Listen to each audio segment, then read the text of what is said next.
ऐ मानो, तुम पर अल्लाह के जो एहसानात यानी अनुकंपाएं या उपकार हैं उन्हें याद रखो।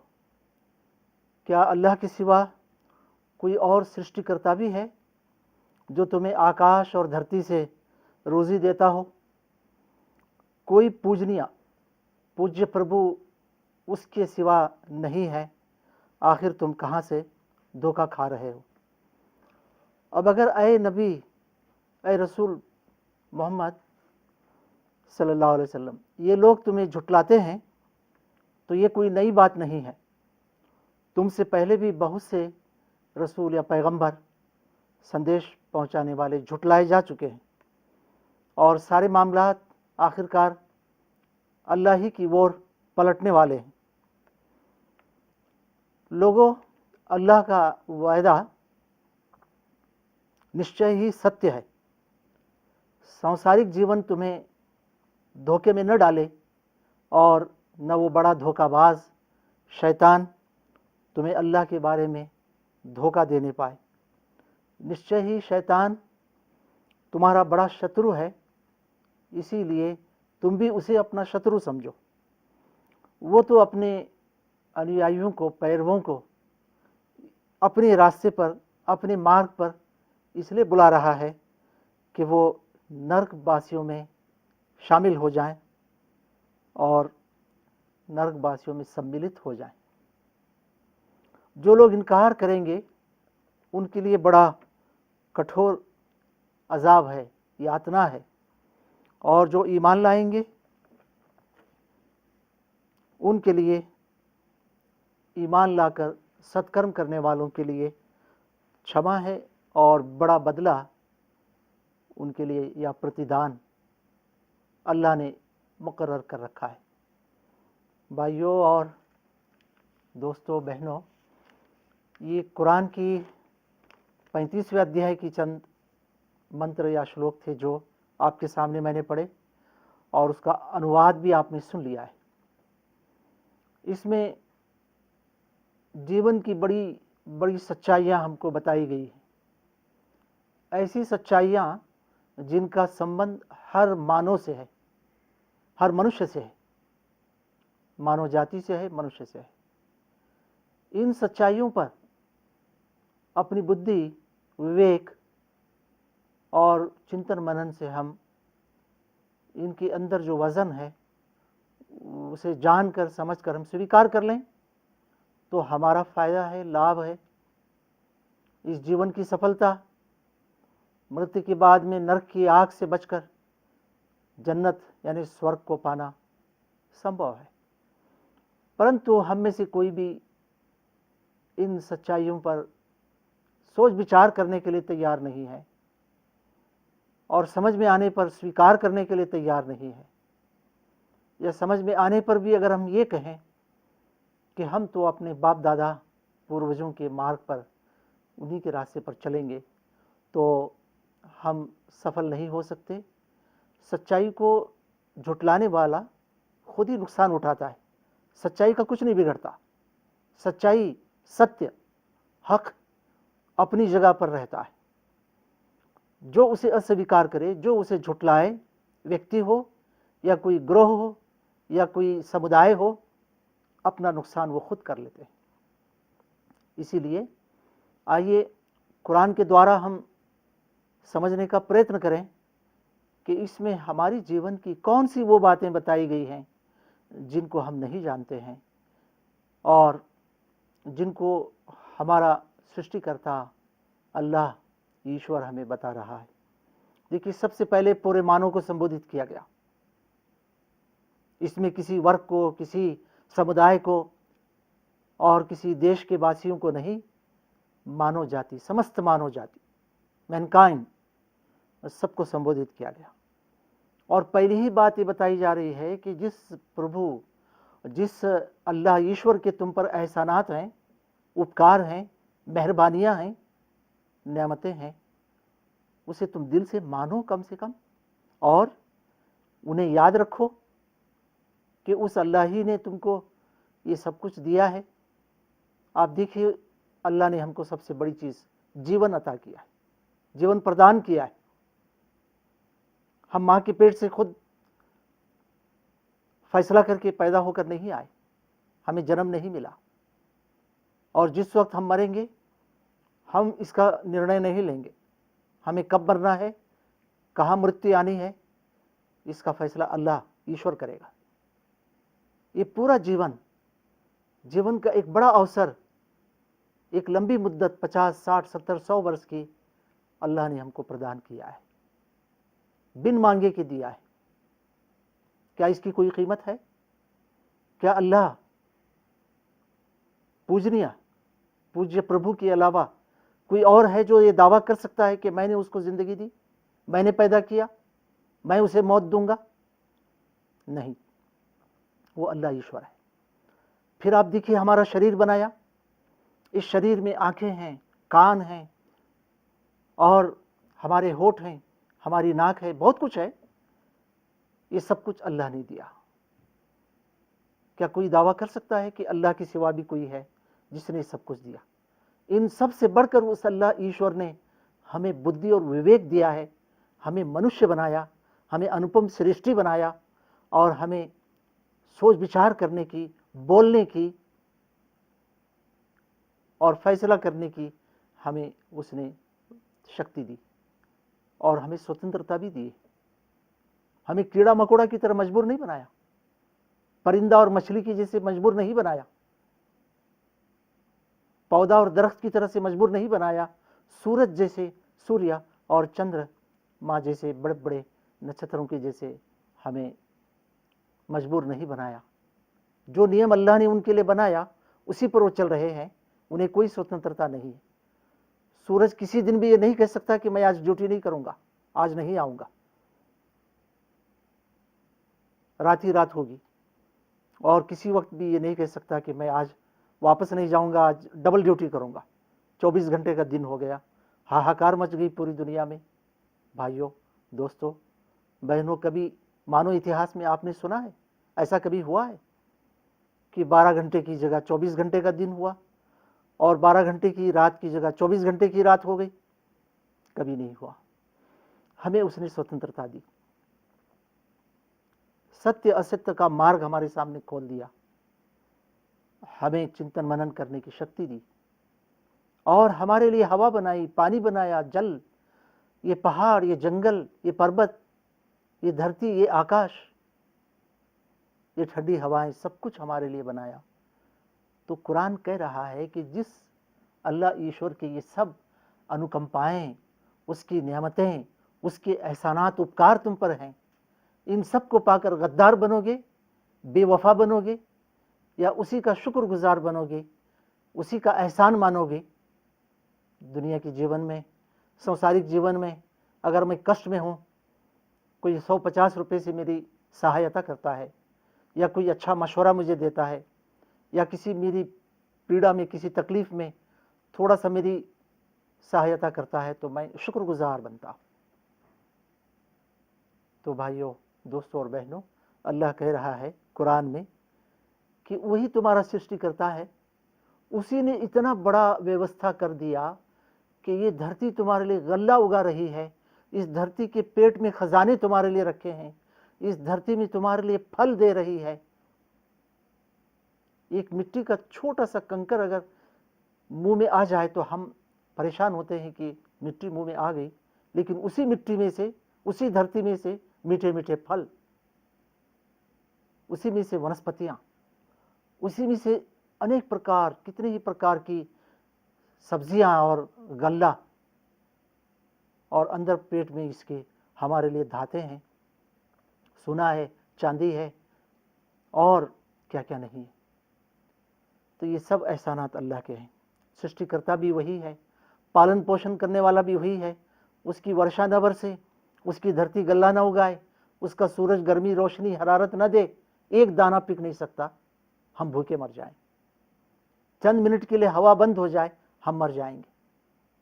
चंद दिनों के लिए पानी न मिले, हम मर जाएंगे, कोई जानदार बाकी नहीं रहेगा। सब कुछ अल्लाह ने किया है, तो उस अल्लाह को पूजनीय और पूज्य प्रभु, उसी को मानो, उसी की उपासना करो, उसी के आगे माथा लगा दो, उसी के आगे अपने जीवन को समर्पित करो और उसी के ओबीडिएंट बनकर तुम अपना जीवन व्यतीत करो। ये संदेश कुरान दे रहा है और कह रहा है कि तुम ये सब कुछ करने वाला तो अल्लाह है और उसे छोड़कर दूसरों की पूजा पाठ करो, दूसरों से प्रार्थना करो, दूसरों के आगे माथा टेको, दूसरों के कहे पर चलो, तो ये बहुत बड़ा पाप होगा, जुर्म होगा। तो इस तरह से ये पहली बात है जो इसमें बताई जा रही है कि ये सारे काम अल्लाह के हैं और किसी ने ये दावा नहीं किया कि ये हम भी कर सकते हैं। अल्लाह ही है जो करता है, सदा से करता चला आ रहा है, आइंदा भी वही करेगा। हम अपने जीवन में भी यही देख रहे हैं। वो अकेला अल्लाह, उसी का एहसान हम माने।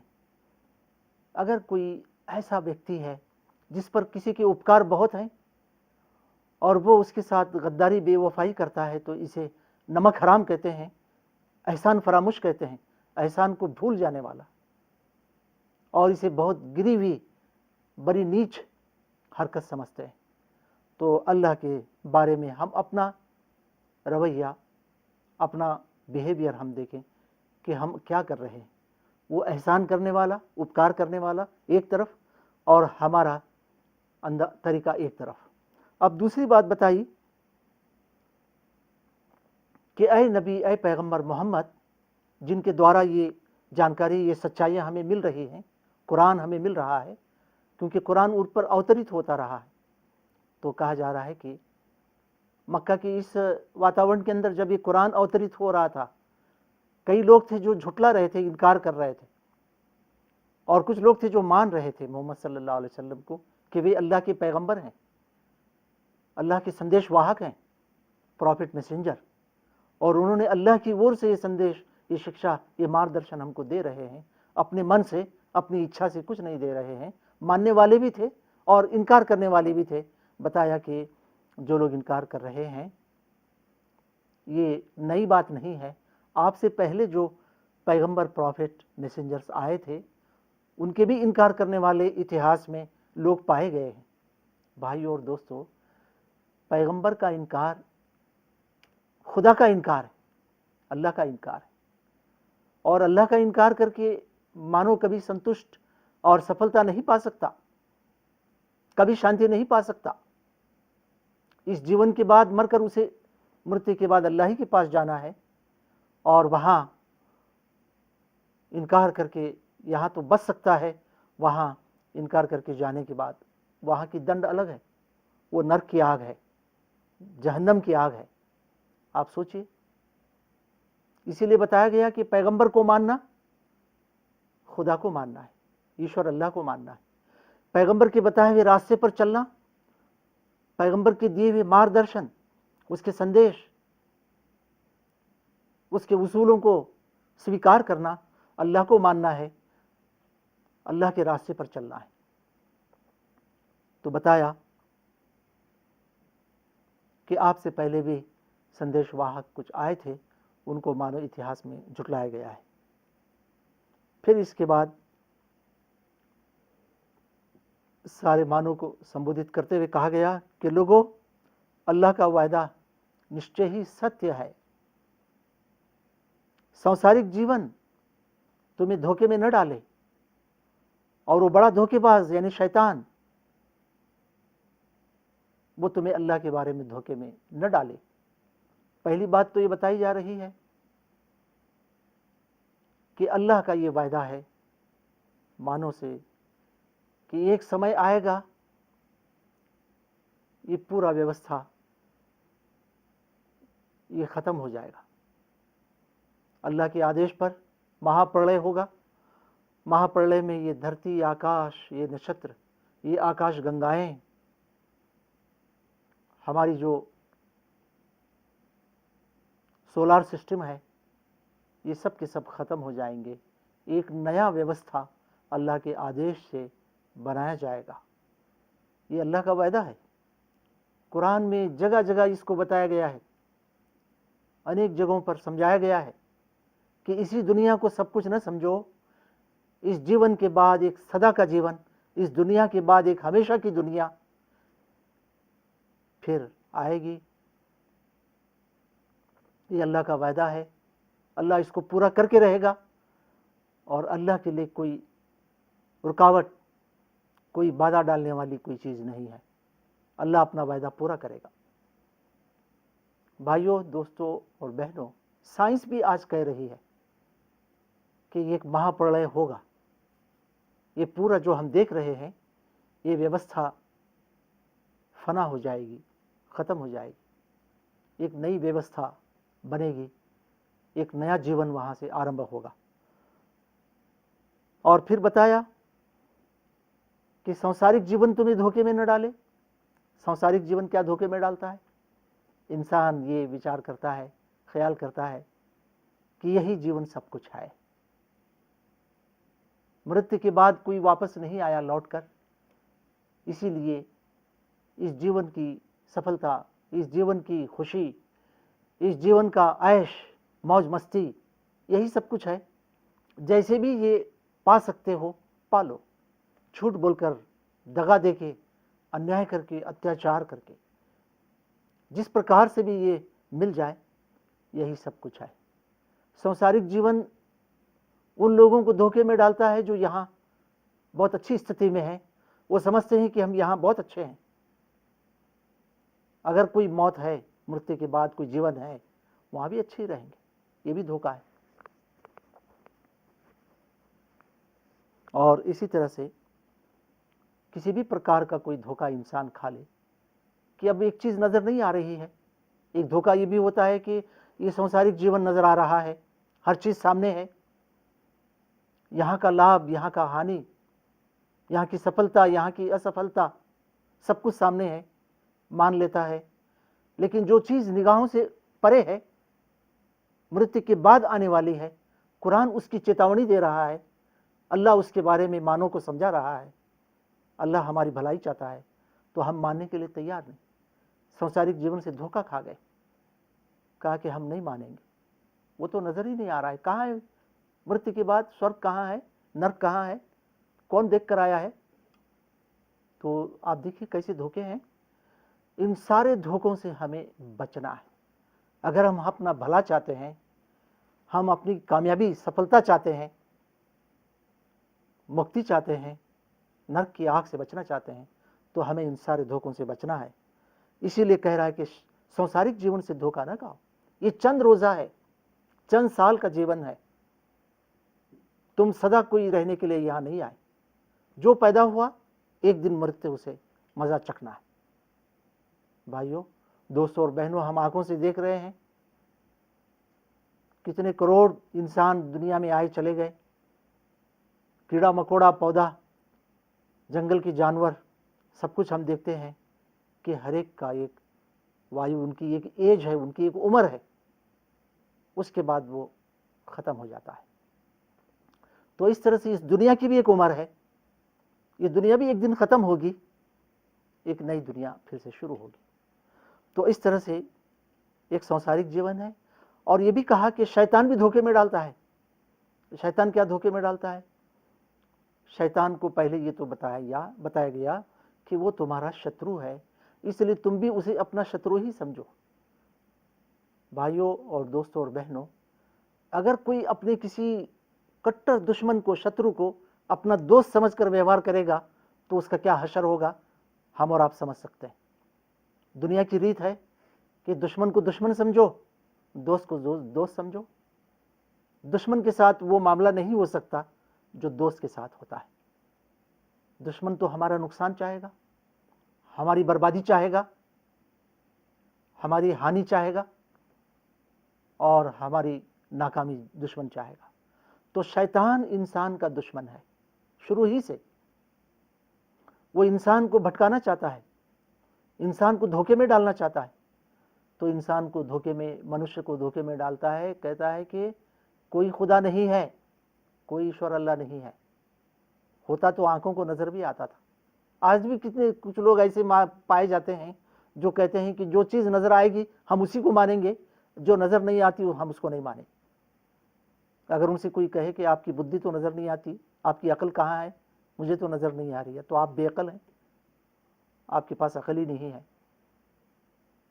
और भी ऐसे प्रश्न उठते हैं, हवा कहाँ है, आपकी जिस्म को चोट लगी, वहाँ दर्द बहुत है, आप रो रहे हैं, दर्द से करा रहे हैं, लेकिन मुझे दर्द नज़र नहीं आ रहा है, मैं नहीं मानता आपको दर्द है, आप बेचैन हैं दर्द से। तो ये बेवकूफ़ी की बात है कि कोई कहे कि जो नज़र आए मैं उसी को मानूंगा। हम अल्लाह की बनाई हुई एक सूर्य को नज़र जमा कर देखने का प्रयत्न करें तो हमारी दोनों आंखें जल जाएंगी, बीनाई ख़त्म होगी, हम अंधे हो जाएंगे। जब उस ईश्वर अल्लाह के एक बनाई हुई चीज़ को हम देखने की शक्ति अपने अंदर नहीं रखते, तो उस ईश्वर अल्लाह को जो नूर है, अल्लाह नूरुस समावाति वल अर्ज़, वो धरती आकाश का नूर है, उसी की रहमत है, उसी की दया है, उसी की इच्छा है, ये सारा संसार, ये सारी व्यवस्था चल रही है। हम उतने सर्वशक्तिमान ताकतवर खुदा को, ईश्वर को, अल्लाह को हम कैसे देख सकते हैं? मृत्यु के बाद जो लोग स्वर्ग में जाएंगे, जन्नत में, उनके बारे में कहा गया कि वहाँ उनको इतनी शक्ति दी जाएगी कि वो ईश्वर को, अल्लाह को अपनी आंखों से देख सकेंगे। तो शैतान धोखे में डाल रहा है कि खुदा नज़र नहीं आता इसलिए इनकार करो, और शैतान धोखे में डाल रहा है कि कोई मौत के बाद में जीवन नहीं है, यही जीवन है, और कोई पैगंबर, कोई मार्गदर्शन, कोई हिदायत उसकी तरफ से गाइडेंस नहीं है, तुम्हारी बुद्धि काफ़ी है, उसी बुद्धि से जो समझ में आए करते रहो। आप देखिए, बुद्धि का सहारा लिया तो हमारी भी न्यायालय से फैसला आ रहा है कि समलिंगता में कोई खराबी नहीं। आप सोच विचार कीजिए, ये अकल हमें कहाँ तक सही रास्ते पर ले जा सकती है। ये समलिंगता, बुद्धि रखने वाले लोग, पश्चिमी देशों की पार्लियामेंट में कानून पास होता है कि मर्द मर्द से विवाह कर सकता है, और वो सही है। कोई स्त्री या महिला महिला से कोई दूसरी विवाह कर सकती है, वो सही है, उसमें कोई खराबी नहीं। क्या आप मानने के लिए तैयार हैं? ये अकल की करिश्मा है। मनुष्य के सही रास्ते पर ले जाने के लिए ये बुद्धि काफ़ी नहीं है, इसको भी रहनुमाई चाहिए, और वो रहनुमाई, वो गाइडेंस, वो मार्गदर्शन अल्लाह देता है अपने पैगंबरों के द्वारा। आखिरी पैगंबर मोहम्मद सल्लल्लाहु अलैहि वसल्लम है। आज से 1450 वर्ष पहले अरब देश में आए, लेकिन अरब लोगों के लिए नहीं, उस काल के लोगों के लिए नहीं, किसी समुदाय के लिए नहीं, सारे मानव के लिए अल्लाह की प्रतिनिधि, अल्लाह के पैगंबर, अल्लाह की तरफ से संदेशवाहक बनकर आए। तो शैतान के धोखों से बचने की आवश्यकता है। शैतान धोखेबाज है, और हमको धोखे में डालकर वो चाहता है कि हम उसके पीछे पीछे चलें और सीधे सीधे नरक की आग में जलें। तो ये बात हमारे सामने रहनी चाहिए। और आखिरी बात भी बताई गई कि जो लोग इनकार करेंगे उनके लिए कठोर अजाब है, और जो ईमान लाएंगे और सत्कर्म करेंगे वे लोग सफलता पाएंगे और स्वर्ग के अंदर वो रखे जाएंगे। अल्लाह की तरफ से उनके लिए क्षमा है। पाप से, बुरे कामों से, अन्याय अत्याचार से बचने की कोशिश करते हुए जो गलती उनसे हो गई, तो अल्लाह चाहे तो उनकी क्षमा माफ़ करेगा और उनको अच्छा बदला देगा, प्रतिदान देगा, उनको पुण्य के कार्य पर उनको स्वर्ग के अंदर रखेगा।